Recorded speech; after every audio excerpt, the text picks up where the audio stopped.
Hello and welcome to Game Night at Rip Daddy's house. I'm your DM, Dave Makes Noises, and there are so many tragic backstories. Instead, what are your non-tragic backstories? Part 1. One of my players, actually my wife, plays a water genasi. As we know, half genie, half whatever. Usually the genie is the dad. Not this case. Meet Brinnicle Marooner, a scavenging pirate, son of a more legendary pirate. Stories say his dad had the most amazing deaths. Not one story is the same, but he's actually trying to retire and just sail about. Bryn meets his dad in secret locations every now and then. How is this relevant? Well, Bryn's dad, Conrad Blunderbuss, was a well-known Robin Hood-like pirate, an incredibly charismatic person who made friends with a water genie. The two became so close she turned herself into a human lady to spend the night together.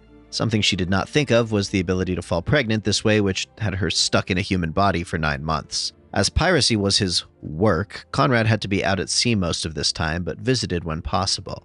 One day, a large wave hit the deck of his ship and a blue baby was thrown at his feet in a "you take care of this now" sort of fashion.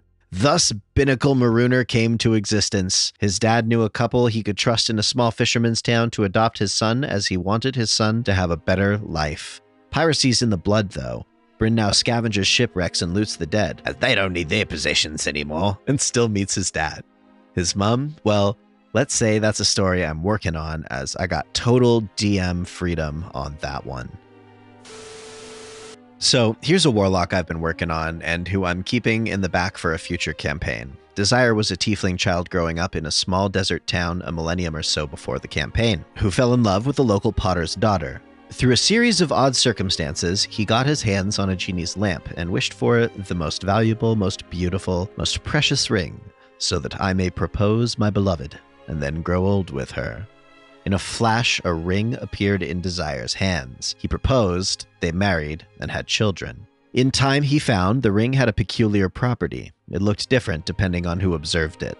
Curiosity, he reasoned, lied from his stipulation of its beauty. As they say, beauty after all lies in the eye of the beholder, and he curiously wondered on its 2 remaining properties. And so they spent their life together, and while at times they struggled as wars occurred around them and plagues and famines swept the land, they lived, and they survived. And in time they both grew old and withered, though in his eyes her beauty never tarnished. And as his love lied in bed and he sat by her side to watch her breathe her last, they both perished, neither outliving the other by even a moment. It was at this point he realized how his wish had worked. He'd wished for the most valuable ring, and none hold greater value than the ring of a djinn. But rather than create a lesser djinn from the void, the djinn had instead turned him into one, as nothing, the djinn must have reasoned, was more precious than true love. And upon his wife having breathed her last, the last stipulation of his wish had been granted. He'd grown old with her, and thus had to return to the ring to which he had been bound. His children found their bodies the next day, and not knowing of his presence in the ring, passed it down through their lives.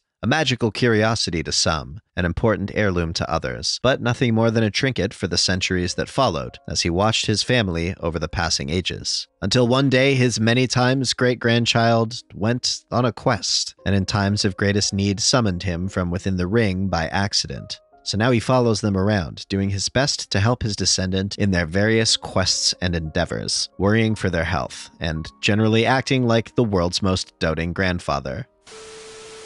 Aruri, my half-orc bard, sounds like she'd fit the bill. If anything, her parents had it rough, and she kinda coasted along life like it's nobody's business. She was born to a reclusive mother that didn't leave her wooden cabin in the forest and didn't allow her to wander far. She would do anything to kill the time. Paint, sing, play instruments, play pretend, and even broken into her father's shed and swung around a great axe. Eventually, she just wanted to spread her music to the world, learning of different cultures and customs along the way. But her lack of social skills made things infinitely more difficult. With her mother's blessings and warnings, she set off in the world with her lute and flute, ready to see all that the world can offer. She tries to be the flirty, charismatic archetype of a bard, but ends up breaking things by accident, stumbling over her words, and doing really dumb things in inappropriate situations. I once played a turtle fighter named Mkholm. Okay, I got that right. The CH sounds like a K and Olm is pronounced like Holmes. Nailed it. He was abandoned as an infant because his tribe thought he was the ultimate worldly evil, but Mkholm was quickly found by a traveling performance troupe that consisted of many races: kobolds, orcs, warforgeds, etc. He was taken in by them, and he grew up in the circus-esque environment. His mother figure was a forest gnome blade swallower, while his father figure was a human strongman. He was trained by the strongman as a replacement for when he retired. But as Mkholm grew up, his need for adventure grew as well, and he knew that the troupe had a set time, schedule, and route, so he could never get the adventure he craved. So he decided to talk with the group. They all agreed that Mkholm should go see the world. He promised to come back to them once he had his fill of the world. With his mother's trident and the strength his father helped him to build, Mkholm set off to see the world and to bring as many smiles to people's faces as he can.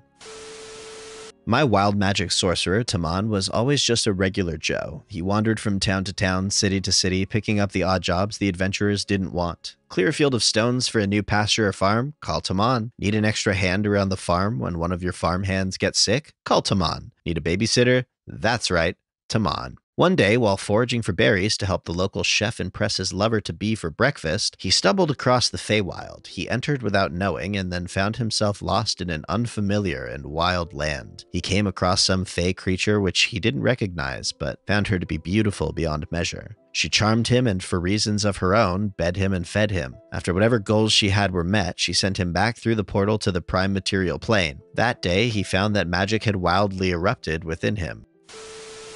I'm starting a new campaign for my wife and our friend decided to play as a Lizardfolk artificer. It's not completely tragedy-free, but it's nothing heavy or soul-crushing. Here's the backstory. Her kin are a race of lizard folk that live in caves in the mountains. Their scales are a vibrant red color. This is important for later. They worship an ancient blue mineral along the lines of lapis that appears to allow their species to thrive within the caves of the mountains. The mineral is their god, essentially, and they treat the individual ores as nodes of God. Anyway, there is a group of dwarves that finds the caves and the blue mineral and begin to mine it out of the mountain. This is a problem for the lizard folk as they notice that their community begins to see a rapid decline in food and sustainability. Plus, they take it as an insult to their god. My friend's character, being a child lizard folk, doesn't understand fully the whole situation. She instead begins reading dwarf manuscripts and notes and eventually learns the dwarven language. She begins to tinker and craft objects with the blue mineral, combining it with other natural ores such as iron and copper. This is the development of her artificer background and makes her more of a scientist in a community of cleric-like lizard folk. In the caves, she meets a dwarf halfling that isn't interested in mining the blue mineral as he sees that it affects the lizard folk race negatively to mine it from the caves. He wants to leave and become an adventurer and not be stuck in caves with his dwarf brethren all his life. My friend's character, having discovered new technology using the blue mineral, also wants to leave the caves and explore the outside world to further tinker and learn what the outside world is like. They eventually escape into the overworld, but upon leaving, my friend's lizard folk begins to feel weak, and her scales grow paler and paler. You see, the mineral gives off an incredible energy that, after long-term exposure, makes creatures dependent on its close proximity to survive. She now must carry a small pendant containing the blue material as a pendant to not grow ill. This leaves her scales a light pink instead of bright red. Should she squire more of the mineral or combine armor/weapons with more of the blue mineral, she grows stronger, and her scales gradually get more red and vibrant.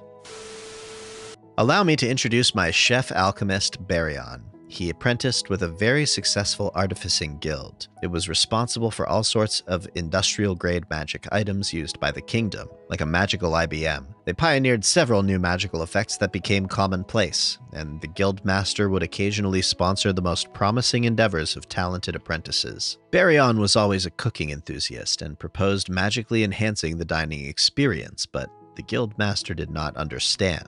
Beyond standard potions, he felt consumable magic was frivolous and had no meaning or purpose. Baryon tried to explain his ambitions, but the guildmaster wouldn't hear it. Your food is nice, my boy, but stick to wands and magic rings. That's something that can pay your bills. So Baryon decided his master needed to taste his reasoning instead. The next time Baryon had kitchen duty at the guild hall, he pulled out all the stops. Wine made of grapes watered exclusively with holy water, ham from a pig fed a steady diet of good berries and iron shrooms, a honey glaze harvested from bees that pollinate pixie flower gardens, fruits and vegetables transmuted from opals. No one had tasted anything like it. It was almost spiritual. Some of the other artificers felt their very souls refreshed by the feast and burst with inspiration on their own projects. The Dragonborn treasurer was ecstatic to compare fire breath with everyone who used the hot sauce. After the guildmaster ate the finest meal of his life and enjoyed a short flight around the guild hall thanks to some bourbon of levitation, he ran to his office. He returned with a fat check for Baryon and said, "You're on your own now, my boy. I've never been more pleased to be so wrong. Just promise me you'll come back and cook for us at New Year's." Now, Baryon adventures to find new ingredients, new recipes, and all manner of magical effects they can produce. His arcane foci are tongs and ladles. He doesn't make chalky potions his party members have to choke down for their survival. No, Baryon's alchemical concoctions are culinary art, meads of healing, invisibility bonbons. He makes the world a safer and yummier place, and he still visits the guild hall every year for the holidays. Salutations, my sweet summer child, and thank you for attuning the infinite tendrils of your glimmering cosmic consciousness to the full length of this video. If you've got a non-tragic backstory you'd like to share with the community, you can share it in the comments below. And if you've got another story you'd like to share with us, feel free to join us on our official subreddit, r/MrRipper, where we gather most of the stories that we share on this channel. If you're a DM or a player looking to roll some dice, you may have some luck finding a group over at MrRipper's Group Finder Discord server. Thanks to everybody who has followed us on Twitch during the big giveaway.